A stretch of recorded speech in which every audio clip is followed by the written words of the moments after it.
To be in La La Land, en anglais, signifie être déconnecté de la réalité, vivre dans ses rêves, autant dire croire au Père Noël.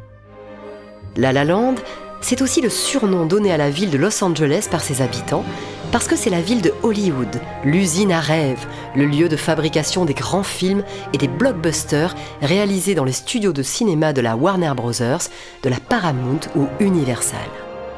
C'est d'ailleurs ce qui attire Mia, jouée par Emma Stone. Elle qui écrit des pièces de théâtre, elle rêve d'être actrice et passe des auditions. En attendant la gloire, elle sert des cappuccinos dans la cantine d'un grand studio hollywoodien. Sébastien, joué par Ryan Gosling, musicien, rêve aussi de percer à Los Angeles en ouvrant son propre club de jazz. Mais en attendant, il improvise au piano dans un restaurant où les clients prêtent peu d'attention à ce qu'ils entendent. Dans cette comédie musicale tournée en 2017, Damien Chazelle, qui n'a que 32 ans lorsqu'il tourne La La Land, rêve comme ces deux personnages.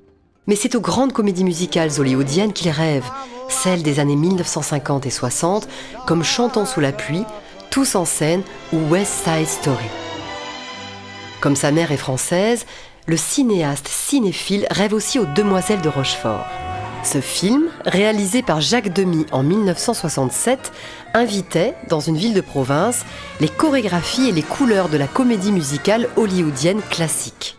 On découvrait alors George Chakiris, héros de West Side Story, et le célèbre acteur, danseur, chorégraphe et réalisateur Gene Kelly, dans le rôle d'un compositeur américain tombant amoureux d'une des sœurs jumelles du film. Nous sommes deux sœurs jumelles, nées sous le signe des Gémeaux, mi fa sol la. Et pourtant, La La Land est une vraie comédie musicale du XXIe siècle. Le film revient, sans le parodier, à ce genre qui demande au spectateur de mettre de côté son exigence de réalisme. En plein embouteillage sur l'autoroute, dans la chaleur et l'énervement, on peut se mettre à chanter et à danser lors d'un ballet d'ouverture époustouflant de maîtrise.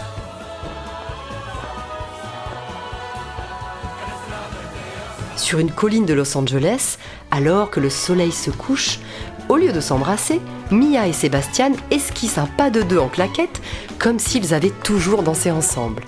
La comédie musicale glisse comme si de rien n'était, d'une situation quotidienne à un espace en apesanteur, où la danse paraît inventée sur le moment et exprime des émotions profondes. Mia et Sébastien inventent un terrain commun. Ils décollent par instant du réel, y compris au sens propre, grâce à des effets spéciaux. Ils s'échappent brièvement de la vie de tous les jours, de la vie à deux dans ce qu'elle a de plus terre à terre. Parce qu'être deux à rêver, ça complique les choses. Et c'est aussi du travail. Dans son film précédent, Whiplash, Damien Chazelle racontait l'histoire d'un apprenti batteur à New York. Ici, il importe sur la côte ouest son goût du jazz, de son tempo syncopé. Cette musique fait planer sur les mélodies plus dansantes de La La Land une légère violence, celle de l'effort qu'il faut pour mener à bien un morceau, une chorégraphie. Le spectacle, la grâce, ça demande un sacré effort. C'est ce qui peut surprendre dans La La Land. Il nous montre que l'énergie déployée dans la danse peut laisser les danseurs vides ensuite et désœuvrés, mous comme des peluches. Ce film, qui a relancé la comédie musicale sur grand écran, fait éclater les couleurs, le mouvement, multiplie les grands décors. Mais en fait, il tient sur l'opposition entre cette joie débordante et l'histoire qu'il raconte.